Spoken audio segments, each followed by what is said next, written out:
Lavdi, falënderimi dhe adhurimi i takojnë Allahut, krijuesit absolut të gjithësisë. Vetëm atij mbështetemi dhe vetëm prej tij kërkojmë faljen e mëkateve tona, mbulimin e tmetave tona, si dhe pranimin e veprave tona.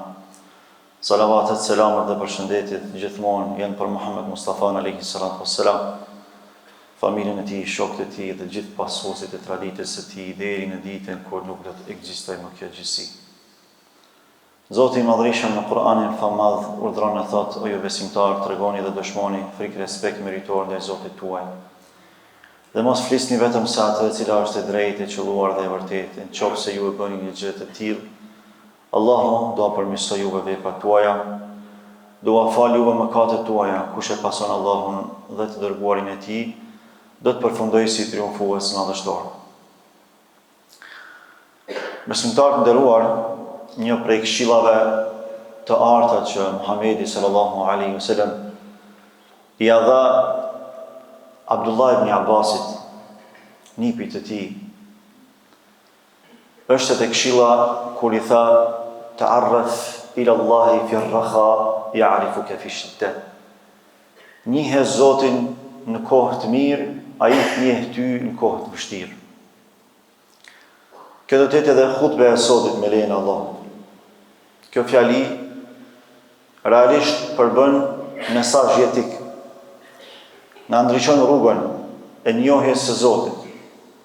Na tregon qasjen që ne duhet ta kemi në raport me Zotin. Mënyrën se si duhet ta ndërtojmë lidhjen tonë me Allahun xhalla xhelalu. Mënyrën se si duhet t'ia adresojmë Allahut nevojat tona, kërkesat tona, telashet tona dhe lutjet tona. Njihe Zotin në kohë të mirë, ai të njeh ty në kohë të vështirë. Njerëzit gjatë jetës tyre kalojnë në kohra të ndryshme, në rrethana dhe situata të ndryshme. Jo çdo herë vuajnë, madje në shumicën e jetës së tyre, ata jetojnë në bollëk, në mirësi, në kamje, në shëndet. Por ajo që realisht dëshmon për besimin e sinqert në raport me Zotin e Madhërisëm është kur ne gjatë kohës kur qëndrojmë mirë, gjatë kohës kur kemi edhe pasuri, edhe shëndet, edhe mirësi të shumta, e njohim Zotin e Madhërisëm. Pra besimtari ka për detyrë që ta kuptojë se qenia më e rëndësishme për të është Allahu. Burimi i gjitha vlerave, i gjitha mirësive, burimi të gjitha zgjidhjeve të çështjeve jetësore, të problemeve jetësore, është Allahu. Sepse burimi i gjitha mirësive tona është Allahu. Ai që na dha jetën, që na dha shëndetin, familjen dhe të gjitha mirësitë që ne i gëzojmë, është Zoti i gjithësisë. Prandaj ai që t'jep ka për të t'i marrë. Edhe ai që t'jep edhe zgjidhjet, t'jep njohuritë se si duhesh me i shfrytzu këto të mira, si duhesh me i pranu, me i trajtu e kështu me radhë.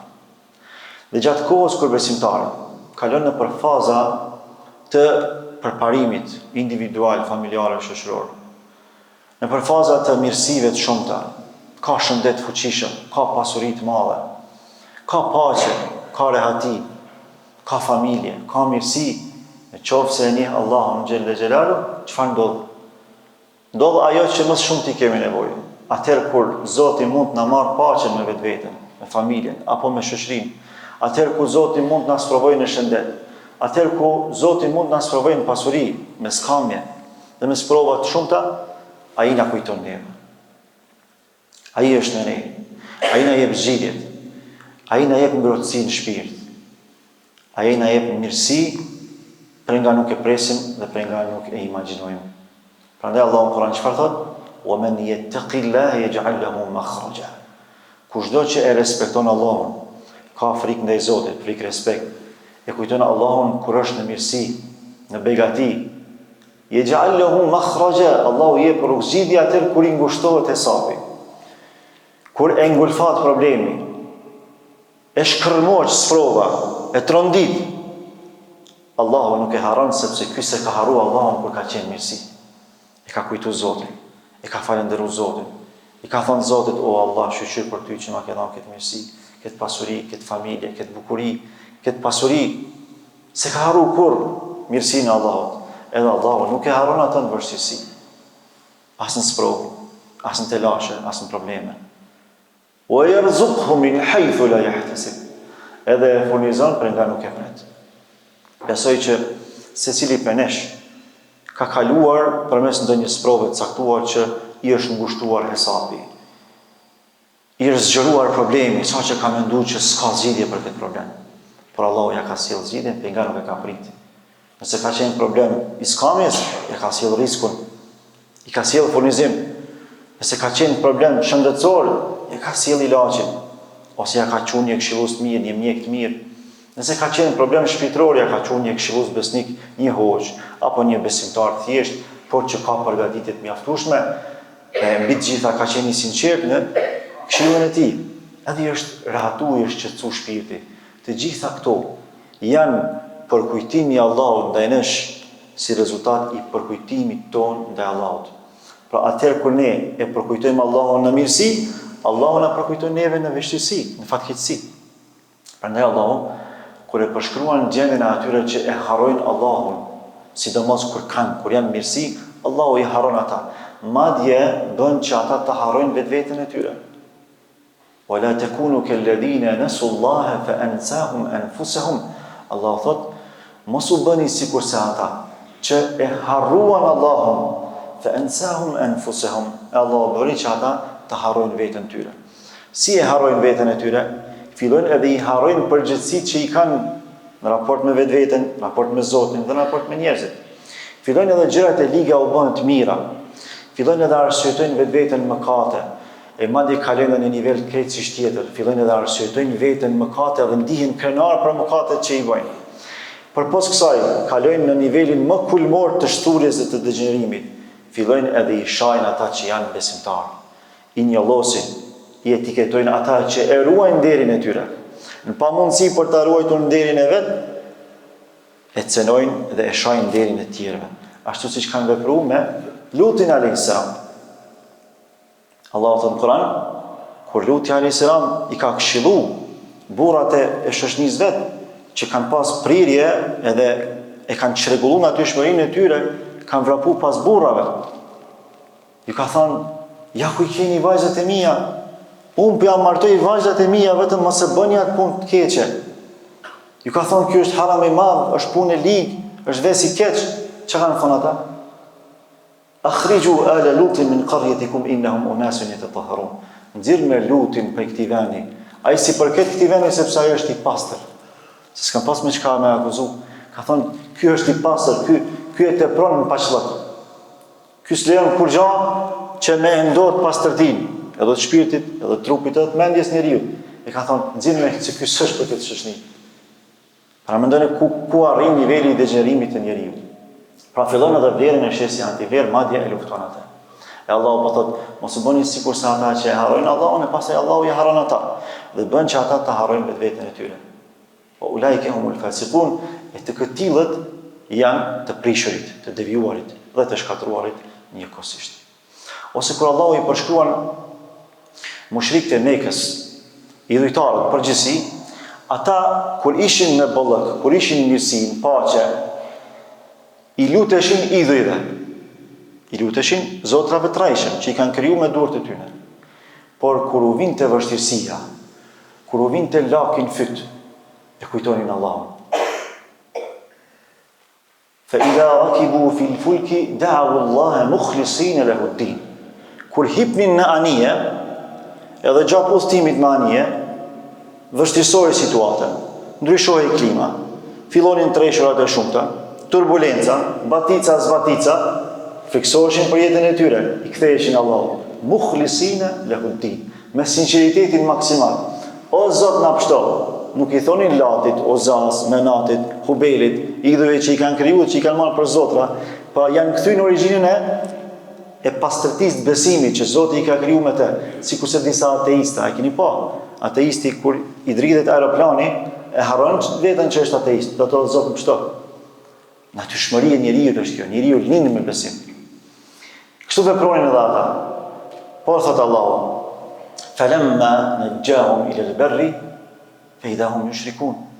Sa po zbritnin tokë, e kalonin vështirësi, e harronin mirësinë Allahut që i ka shpëtu. Ktheheshin tek idhujt e tyre, tek devijimi. Ju luteshin idhujve. E Allah thot, muslimanit nuk i përket një gjë të tillë. Muslimanit nuk me përngjasu me ata që kur janë në mirësi e harrojnë Allahun, e kur janë në vështirësi i kthehen Allahut. Përkundrazi, muslimani e përkujton Allahun në mirësi, në pasuri, në bollëk, në shëndet. Ashtu siç e kujton Allahun edhe në vështirësi, në fatkeqësi, në sprovë, në smundje. Jusufi a.s. është një prej shembujve më të mirë që na dëshmon një gjë të tillë, se si duhet ta kujtojmë Allahun kur jemi në mirësi, në kulmin e karrierës, kur jemi të ngritur, kur jemi të dashur tek njerëzit, kur kemi mundësi të shumta dhe nuk e harrojmë Allahun. Ju e dini se Allahu i ka dhënë bukuri të madhe Jusufit a.s. Gjysmën e bukurisë së njerëzimit ja ka dhënë Jusufit a.s. Çdo njeri që e ka pa Jusufin a.s. i ka hyrë në zemër. Nga bukuria e tij. Sa që e sprovoi Allahu me cytje të grave, gratë e pallatit u dashurun pas tij. Gruaja e vezirit që i kishte marrë në shtëpi, e kishte rrit sepse e kishin mbledhur si fëmijë. Ishte e para që u dashurunte, Zulejhaja. Edhe ajo e mashtroi shejtani, donte të bënte immoralitet me Jusufin a.s. Çka e ka pengu Jusufin a.s. mos me pranu këtë ofertë? Gruaja e vezirit. Kërkush s'kish me marrë vesh. Ajo i ka kriju rrethana ata sisoj që s'ka pas mundësi kërkush me e kuptu, qofse ta kishin me bën një akt moral. I ka mbyll 6 dyert e veta të pallatet që i ka pas. I ka kriju krejt mundësit për me bën çati moralitet. Bile edhe e ka detyru. Po Jusufi a.s. e ka kujtu Allahun subhanahu wa taala. Ka thonë ma'ad Allah. Zotër, unë me bën një gjatë tillë. Pra, në kulmin e mundësive e ka kujtu Zotin xhelle xhelal. Madje përpos kësaj e ka lutë Allahun me çun burg e me pështu pe sprovës grave. Rabbi as-sijnu. Rabbi as-sijnu ahabbu ilayya mimma yadunani ilay. Burgu për mua shumë më i dashur, shumë më i mirë se sa ajo që ato po mftojnë te me bëj moralitet. Pra, e ka pranu, madje e ka kërku kufizimin e lirisë fizike për mos me dhënë lirinë shpirtërore. Sepse s'ka liri më të shtrenjtë, më të çmuar se sa liria shpirtërore. Edhe Allahu e ka çuar në burg. Edhe në burg nuk është ndalë, ka thirrë në rrugën e Allahut subhanahu wa taala. Ya sahibi as-sijn, arbabul mutafarriquna khairun am Allahu al-wahid al-qahhar. O shokët e mi të burgut, a zotrat që ju po ja adhuroni, gur, druni, që i keni kriju me dur tuaja, janë më të mirë, apo Allahu, krijuesi i plot fuqishëm i absolut? Pra ka thirrë në tauhid, ka thirrë në besim, besimtari produktiv, i qetë në shpirt, ndonë se i ngushtuar, i ngujuar në trup, në aktivitet, por në shpirt i qetë, i pastër, i qiltër, edhe i lumtur me Allahun subhanahu wa taala, sepse i pastër nuk e ka njollos besimin e vet, nuk e ka njollos moralin e vet. Imam Ahmed ibn Hanbal është sprovu shumë në kohën e tij, sepse ka ndodhur një fitnë shumë e madhe, fitnja e Kuranit quhet, kur Mu'tazilet, një sekt shumë i devijuar, e kanë marrë pushtetin, edhe e kanë detyruar mbretin e asaj kohe që me i mbledh ulemat, edhe me i detyruar me thonë që Kurani nuk është fjalë e Allahut, por është krijesë e Allahut. Dhe të thuash se Kurani është krijesë e Allahut është kufër, dalish prej fesë Zotit. Sepse Kurani është atribut i Allahut, është fjalë e Allahut, nuk është krijesë e Allahut. Krejt ulemaja janë dorëzuar prej dhunës, se i kanë rraf, i kanë persekutu, i kanë kërcënu, krejt janë dorëzuar. Ulemat mëdhej, përpos Imam Ahmedit, Ahmed ibn Hanbelit, ai nuk është dorëzuar. E kanë futur në burg, e kanë rraf për ditë, sa që e humbte vetdijen e tij. Shpesh kanë menduar që ka dhënë shpirt. Por është këndell. I është kthy vetdia. Prapë e kanë rraf, edhe nuk është dorëzuar. Pasi që ka kalu sprova e fitness, edhe po të dorëzoi Imam Ahmedi, sot ndoshta ne nuk do të ishim musliman. Pra, po të dorëzoi edhe ai, ndoshta sot ummeti nuk do të ishte musliman siç jemi sot. Po ai qëndroi stoik. Kur e kanë pyet masi ka kalu këtë sprovë, I kanë thonë, çka të bëni ty ka qëndrueshëm, na këtë u dorëzum. Edhe s'kena mujt me besu që ti ke me qëndru qështu. Tha, po të mos ishin netet e mia, që unë i ngjalla ato në kërkimin e diturisë, kur unë isha në liri, kur isha në kamje, në mirësi, nuk do të qëndroja në vështirësi. Pra, po të mos e njihja Allahun subhanahu wa taala, atëherë kur kisha liri, atëherë kur kisha shëndet, s'kisha kufizime, kisha mundësi të shumta, nuk do të isha i qëndrueshëm në vështirësi. Kur e kam kujtu Allahun mirësi, ka kujtu Allahun vështirësi. Kur se kam braktisë Allahun mirësi, ka braktisë Allahun vështirësi. Kështu do të jemi edhe ne. Ta kujtojmë Allahun tani në liri, në paqe, në mirësi. Kur s'kemi pas liri më të madhe se sa sot. Kur s'kemi pas as pasuri materiale më shumë se sa sot. Por njëherë duhet ta shpeshtojmë për kujtimin e Allahut. Sepse sprovat vinë. Mos mendoni që çdo herë jetojmë kështu në liri, në paqe, në mirësi. Çdo herë do të ndodhë diçka e papritur. Ne nuk i kërkojmë ato. Ato vinë vetë. Por kur do që vinë, besimtari që ka përkujtuar Allahun është i përgatitur dhe e di mirëfilli me bindje të thellë dhe të plotë se Allahu nuk e braktis. Nga se nuk e ka braktis Allahun kur ka qenë në mirësi. Allahu zot ta braktis kur do të jetë në vështirësi. Lutim Zotin e Madhërisht të jemi besimtarë të sinqertë. Për atyre që e kujtojnë Allahun në kohë të mira, për t'i kujtuar Allahu ata në kohë të vështira. Aqulu qawli hadha wa astaghfirullaha li wa lakum wa li sa'iril muslimina min kulli dhanbin fastaghfiruhu innahu huwal ghafurur rahim. Walhamdulillahi rabbil alamin.